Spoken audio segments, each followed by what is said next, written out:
கோவையில் கைதான மாவோயிஸ்ட் தம்பதிகள் திருப்பூரில் வசித்துள்ளது விசாரணையில் தெரியவந்துள்ளதை அடுத்து அவர்கள் வசித்த வீட்டில் கியூ பிரிவு போலீசார் சோதனை நடத்தி வருகின்றனர். இது தொடர்பான கூடுதல் தகவல்களை நம் செய்தியாளர் சுரேஷிடம் கேட்கலாம். சுரேஷ், மாவோயிஸ்ட் தம்பதிகளான ரூபேஷ், சைனா திருப்பூரில் எங்கு வசித்து வந்தனர்? அவர்கள் அங்கு என்ன செய்து வந்தனர்?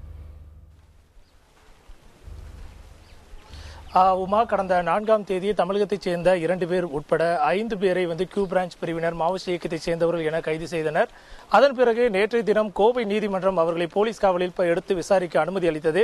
அதன் பேரில் அவர்களிடம் தொடர்ந்து விசாரணை நடத்த வந்த நிலையில் இவர்கள் கைது செய்யப்பட்ட பதிவானது அனைத்து ஊடகங்களிலும் வெளியானது. அதனை கண்ட வீட்டு உரிமையாளர் போலீசாருக்கு தகவல் தெரிவித்துள்ளார்.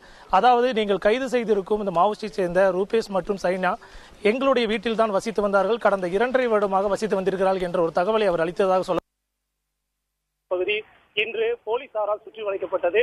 காலை 9 மணி முதலே இங்கு கியூ பிரான்ச் போலீசார் மற்றும் திருப்பூர் காவல்துறையினர் அனைவரும் இங்கே குழுமி இந்த இடத்தில் சோதனை மேற்கொண்டு வருகின்றனர். அவர்கள் தங்கியிருந்த வீடுகளில் காலை 9 மணி முதல் தற்பொழுது மணி 3 மணிக்கு மேலே ஆகிறது. இதுவரைக்கும் சோதனை தொடர்ந்து நடைபெற்றுக் கொண்டிருக்கிறது. அவர்கள் கடந்த 2.5 ஆண்டாக இங்கு வசித்து வந்தது தற்போது தெரிய வந்திருக்கிறது. மேலும் அவர் மெடிக்கல் ரெப் என்று கூறிக்கொண்டு ரூபேஷ் கடந்த 2.5 ஆண்டுகளாக இங்கே திருப்பூரில் இருந்து வெளியூர்களுக்கு போவதும் வருவதுமாக இருந்து வருகிறார். இந்த நிலையில் இன்று இவர்கள் இங்கு தங்கியுள்ள வீடுகளில் என்னென்ன ஆவணங்கள் இருப்பது என்பது குறித்து கியூ பிரான்ச் பிரிவினர் தொடர்ந்து சோதனை மேற்கொண்டதில் அவர்களிடமிருந்து சில ஆவணங்கள் கைப்பற்றப்பட்டதாகவும் சொல்லப்படுகிறது. உமா, சுரேஷ், உங்களுடைய தகவல்களுக்கு நன்றி.